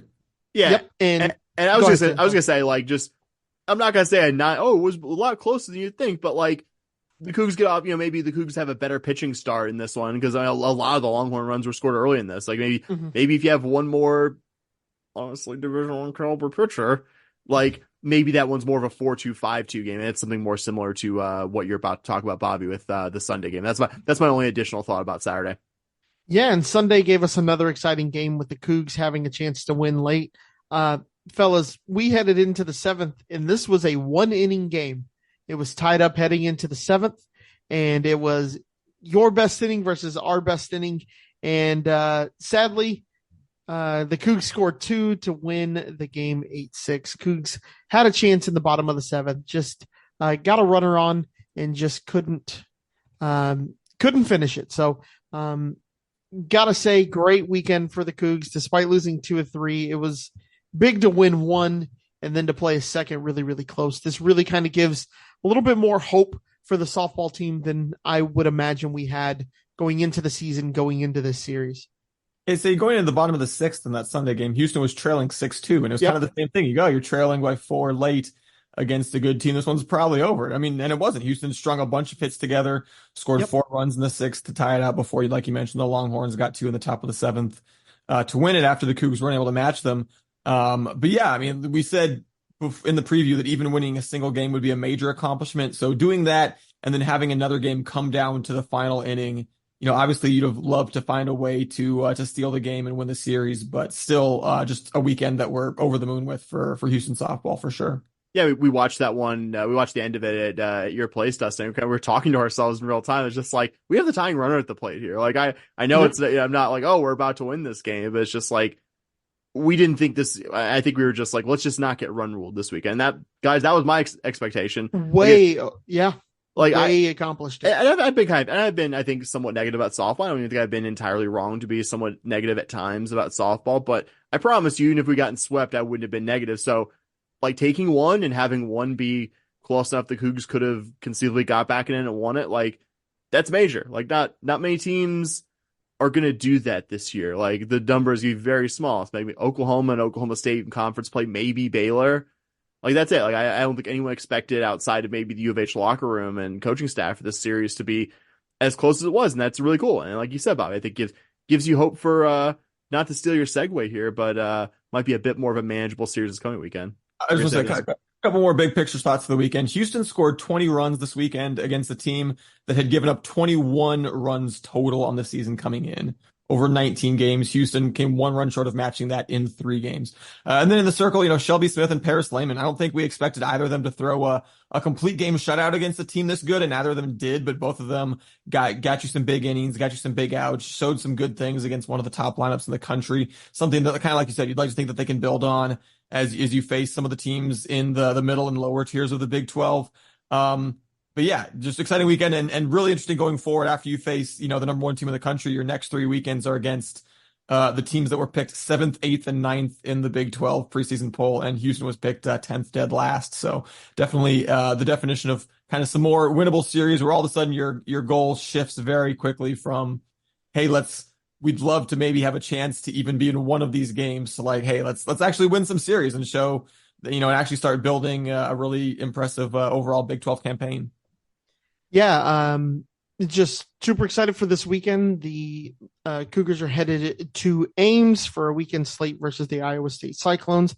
A fun thing I kind of noticed while I was doing research on this series is Iowa State does not have a home game that they've played yet. I understand that they are in Iowa, so, early season, but I thought they would have played one by now, but they have not. They're the only Big 12 team with no home game yet. Kansas is second fewest with one home game, which feels kind of weird. Iowa State RPI 108, 9-13 on the year. Certainly a series you, after that performance versus the Horns, you really want to take 2 or 3 against this weekend. That's kind of what I would like to see. That would be a big accomplishment for this team. Winning 1 out of the 3. If you're going to make the tournament, you kind of want to win 2 here. Yeah, kind of like I said with BYU when we were talking baseball, this is the team that was picked second to last in the Big 12 and hasn't done a lot to dispel that notion thus far this year. 9-13, like you mentioned, although to be in their defense, that's 22 games that they've played away from home up until this point. They do have some dangerous hitters. Angelina Allen is hitting 500 on the year, 39 for 78. With 9 doubles and 8 homers, pretty remarkable. Malaysia Ochoa as well, hitting 377 with an on-base percentage of over 500. So if you got 2 hitters that are getting on over half of the time, that's pretty good. But man, have they had a rough go of it pitching-wise. Of the 6 pitchers who have thrown for them this year, only one of them has an ERA lower than 5.37, and she hasn't pitched in nearly a month. Opponents as a whole hitting 325 against the Cyclones on the year. We just watched Houston score 20 runs against an elite pitching staff over the course of the weekend.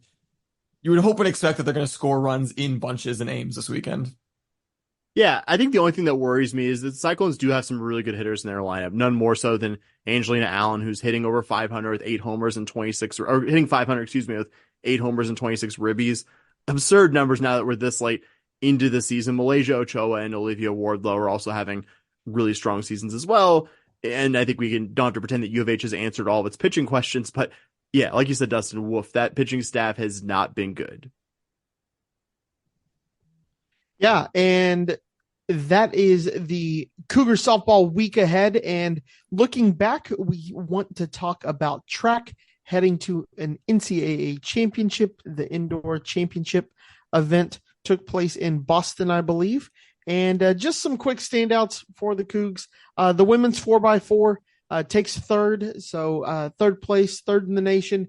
If you can do that in any sport, in any activity, we are going to celebrate that here. And then Grant Levesque set the collegiate pole vault record by a heptathlete. Sorry, that's really hard to say. Nailed it. The highest anyone in the heptathlon has ever pole vaulted. I think that's pretty cool. Something that you don't see every day. That's why he has done the highest, and that's why it's the most impressive thing that I saw. What stood out to you guys at the indoor national championships? Happy for the women's 4x4 relay, who really kind of came out of nowhere to win the Big 12 title and then kept that going with a third place finish. But I think overall you have to be disappointed because we talked about in the preview Houston having 7 entrants, 5 on the men's side, 2 on the women's side, and we really thought 7 out of 7 had a chance. Not that all 7 of them were going to, but each of the 7 individually we thought had a good chance to score points, finish in the top 8. Only 2 of them did. It was the women's 4x4 relay and then Devion Wilson finishing 4th in the 60 hurdles. So that was a little bit of a bummer. Levesque, top, like you said, mentioned the highest pole vault clearance as a heptathlete in NCAA history, also won the 60 hurdles among the heptathletes, but then just didn't get enough from his other 3 events to get in the points. Sean Maswangani, Christian Sampe, Kellyanne Beckford all also finished their fantastic indoor seasons, unfortunately just kind of a bit shy of where they probably would have liked it at NCAAs. I think the only thing I would add, Davion Wilson just missing the podium in the 60 hurdles. I know yeah. He's been up there, but like never going to be upset with a fourth place in the nation finish, and just the way Wilson has progressed year on year in this specific event in indoors has been really impressive. And yeah, want to be on the podium, but fourth among all people who compete in this event at the highest level of collegiate track is really impressive. We'll give Davion Wilson his flowers at the end of a fantastic indoor season. I'm sure plenty of stuff to come positively for him in the outdoor season as well in the hurdles. Going to throw in a quick 5-second shout out while we're doing Olympic sports. Henrietta Fongley becomes the first swimmer under Coach Shanika Jameson nice. to qualify for NCAA championships. We did have a diver a couple of years ago. Diving zones are still going on, so hopefully she'll have another Cougar teammate joining her for NCAA championships. Vamp for like 10 seconds, Dustin, because I believe I just saw something come in about a diver qualifying. Yeah, so I was going to mention that was something we saw semi-regularly towards the end of Wakamarka's career, was getting people qualified, and that's kind of the one thing that Jameson hasn't really matched him as well. So getting Fongley, who has eligibility left to qualify for NCAA championships, when you also have a lot of swimmers this year who had B cuts, who were like freshmen and sophomores, I think bodes real well that we're going to not only see this team, be a Big 12 contender, but get some athletes potentially to NCAAs as well. And just earlier today here on Tuesday, Chase Ferris actually qualified for NCAAs in the 3-meter diving zones as well. So let's go. Sending a swimmer and a diver. So that's pretty cool. That's Thank awesome. you for vamping, Dustin. Appreciate it. And just real quick, back on track, getting third and, third in the 4x4 and maybe a little bit of our disappointment with some of the results and everything. Just think if our football team was ranked fourth. We'd be losing our minds if our football team was ranked fourth. We just had somebody finish fourth in the country in something. That's pretty impressive. That's really, really exciting. And we are going to wrap up on a kind of negative note. We've been very positive this episode, I feel like. Yes, we have been. But in the last week, Cougar women's basketball has played in their Big 12 tournament game versus Texas Tech and lost by 14. And a 14-point loss to a team on a 9-game losing streak just is not great. And look, with where this team played all year, I know that losing isn't I wasn't disappointed that we lost it. I was disappointed that we lost by 14. Right? You lose by 14, and then Tech goes on and loses by less to Baylor. Tech is closer to Baylor than we are to Tech. And Tech isn't this world-killing basketball team. It's just sad to see where the program is. And what's more concerning than that is some of the statements that Huey made after the game. Coach Huey said we had a good season this year, guys. Great season. Great season. I'm sorry. I gave him some credit there. He said we had a great season. Guys, you guys put out a tweet. I'm not sure which one of you did it. That just listed what a great season this was. And it's just, what did y'all make of those comments? I'll let you start, Dustin. Yeah. I mean, it was ridiculous. And I mean, you talk about losing to Tech. Tech in the Big 12 regular season and conference tournament went 3-14 against teams not named Houston. They beat us 3 times. 2 of them were blowouts. The one that was at home was still honestly borderline blowout given how much it wasn't. Yeah. Even that one wasn't close at the end. And it was a boat racing. Yeah, and it was. I mean, we not only did we see this team utterly unprepared to play the teams that were already in the Big 12 for the most part. Like we lost. At least we were comfortably better than Cincinnati and UCF, and we were kind of blowing them out last year. They gained ground on us, and we didn't. We went 5-14 between the regular season and the Big 12 and the Big 12 tournament, and finished essentially. If we hadn't had that crazy 2 threes at the last second to beat UCF, we would have finished dead fucking last in the Big 12 with a veteran team. Like, it's not like Coach Huey had a young team and he was trying to build towards 2 to 3 years down the line. This was a really veteran team. This was a roster that was constructed by a head coach was trying to win immediately in the Big 12, and he was an inch from being dead last, and then just went out with an absolute whimper in the Big 12 tournament. Just the fact that he has had a decade now to run this program. And Sam, I asked you in our last episode, I said, a week from now, do you think Ron Huey's going to still be the head coach? And you said no. And I was like, I got all confident. I was like, yeah. I said yes.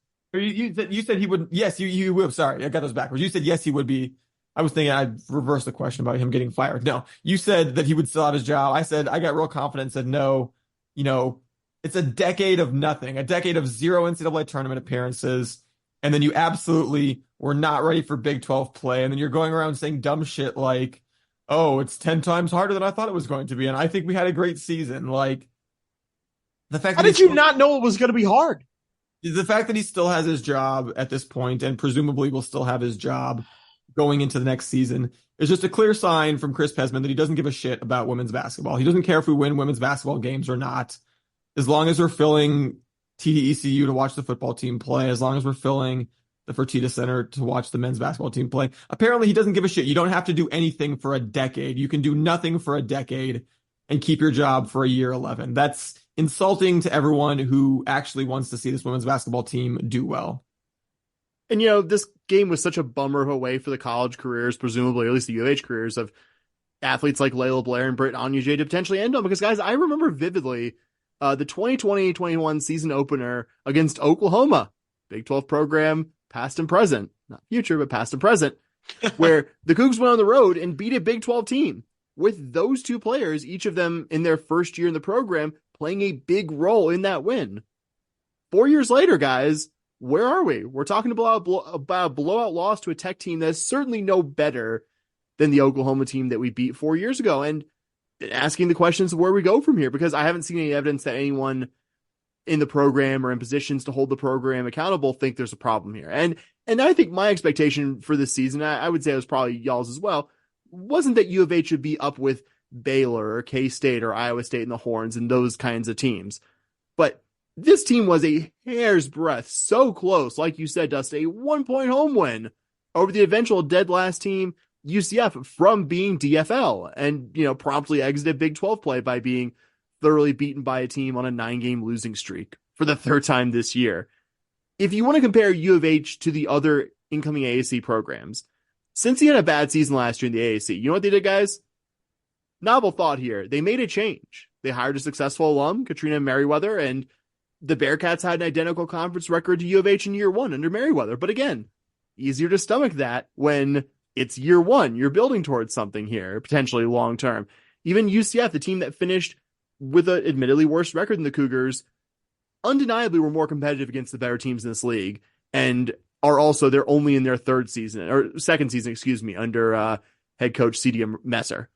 If this was U of H in its second year under Ron Huey, we wouldn't be stoked to talk about being 5-13 in Big 12 play, but I think we'd know there's no way U of H is going to make a change here after 2 years. But year 10, a decade, and we've had people tell us, they believe that U of H just won't make any changes until there's a full Big 12 revenue share. And I'm not necessarily doubting or believing, the veracity of that. We're sitting here almost a week later and no change has been made, but I just can't fathom, just as an organizational rule, not even athletics, being like, we can't fire anyone, because that's such an insane way to run an organization, much less one as results driven as sports. These aren't confirmed numbers, but our, in real life friend and podcast graphic designer, Bill, did some cursory research. It would probably cost somewhere in the ballpark of $200,000 for U of H to make a change here. If it's not worth U of H's time to make a leadership change in an underperforming program, guys, I don't know. It might not be worth my time to talk about the sport here. And guys, this is my last point. Are you both familiar with the general concept of opportunity cost? Yes. Yeah. Economic concept. You don't know at home. Economic concept comes up in a lot of intro econ classes, though not exclusively an econ concept. Basically, it's the loss of potential gain from an alternative to the choice that you actually made. Guys, in this sport, the opportunity cost here for keeping Ron Huey is the fact that we keep seeing good coaches in our footprint, move on to better programs after showing themselves to be significantly better at their jobs than Ron Huey. I think the most, obvious recent example is Mark Kellogg, who was a super successful coach at Stephen F. Austin, previously D2 and JUCO level before that, who's now the head coach of West Virginia, a team who demolished U of H the one time those teams met this season. And I would say the next guy who could be the one U of H is most in danger of missing the chance to hire is North Texas's Jason Burton. In his first year in the AAC from Conference USA, UNT won the conference regular season title after being picked, I think, 10th or 11th in the preseason. Burton was also a successful D2 coach at A&M Commerce, led them to a winning conference record his first year transitioning up at A&M Commerce as well. I'm not saying Jason Burton is such a can't-miss hire, but he's a young Texan coach who's won at places that aren't easy to win. And I think U of H's opportunity cost here is that perhaps by next year, Jason Burton's had another good season. He's the target of an athletic department that actually gives a shit about women's basketball. And there's, like you said, Dustin, not to end on a bummer, no evidence available that's the case here. Woo, yeah. Bobby, you haven't really jumped in. Do you have any things on guys? I have spent so much time at Hoffheinz Pavilion watching our women's basketball team. You voluntarily went and watched our women's basketball team just a few weeks ago. Yeah, I drove the 40 minutes to TCU to watch the game. I paid for a ticket. You're not going to find somebody who wants to see this basketball program succeed more than me, other than a family member of a player, right? Or of our coaching staff. I want to see this program succeed. I lived in Waco. I go to women's basketball games. Like when I was in college, I'd go home for Christmas break and I'd go to Baylor games. And it's sad to see the state of this program and the fact that nothing is happening. And I said this once on the podcast before, and I'll say it again. If we're not going to move on, just shut down the women's basketball program. Just shut it down. There's no point.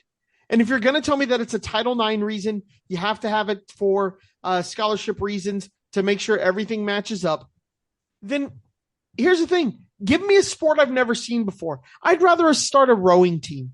You want to do gymnastics, do gymnastics. You want to do shooting sports, I don't care. At this point, give me something new to talk about. But this is just an absolute embarrassment. The fact that this program is continuing to go forward with where we currently stand, and it's going to cost $200,000 to move on from the coach, and they're just not going to do it. That's part of the reason why you want to join the Big 12, is so that you can pay better coaches more money. And when you get into a situation where you can't pay the coach or your coach needs to be moved on from, you are able to fire the coach, pay the buyout, and pay for a new guy. Somebody from the account tweeted it out that, like, we spent all these years acting like we were a P5 program. We spent all this time acting and spending money like we're a P5 program, and we're just going after it, and we're spending money hand over fist, and now we're a P5 program, and now we don't want to spend any money. Now we don't want to do anything. We don't want to let a coach go who's underperforming. It's clear we don't care about, like you guys said, filling up TDECU and filling up Fertitta Center for the men's program. But here's the thing. The women's program gets to recruit to the same facilities that the men's program does. It's not even like they're at a disadvantage. They have the Jordan brand. How many women's basketball teams have the Jordan brand? They have that beautiful basketball facility. Why can Samson do it and Huey can't? It's the same advantages. Yeah, I would say the basketball program, the men's program is funded better. That's one thing I will say. Yeah. But your general point is right, that you still have good peripherals. Like, even if your line item budget might be a bit smaller than like Cincinnati's or something like that, just throwing that out there as an example, like there are still other perks to the UH women's program. Like, yeah. You have one of the best facilities for women's basketball in the conference, right? Because we have one of the best basketball facilities in the conference. We've spent so much money investing into the men. And to your point, Sam, that they have the budget. The men have more of a budget. That happens with a lot of sports. I'm sure basketball has more of a budget than volleyball does. But volleyball's making tournaments. Volleyball's making Sweet 16s. And not to compare all of our women's sports to our best women's sport that we have. But, like, softball is showing some kind of improvement. The other women's sports, women's golf is a top 40 team.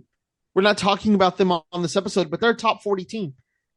That don't have the continually good. Yeah. We're qualifying people for nationals. It's just those aren't funded well either. They're not funded as well as men's basketball or football or hell, even baseball. But they're able to do it, and somehow our women's basketball program can't, and we refuse to do anything about it. And it's just sad. It's not anything but sad. It's just the program, the athletic department deserves more than what we're getting out of that team. Keeping a guy for another year after 10 years of no tournaments is unacceptable. And if you can't do it because you can't buy him out, then giving him a contract that runs through year 11 is unacceptable. So either way, just failure of leadership as regards to the women's basketball program. We are going to cut it off real abruptly here because I know one of our hosts needs to get out of here real quick. So without the usual outro, I will just say, as always, Go Coogs. Go Cougs. Vamos los Cougs. Go Cougs. Go Coogs. All right. Go Cougs. Let's go.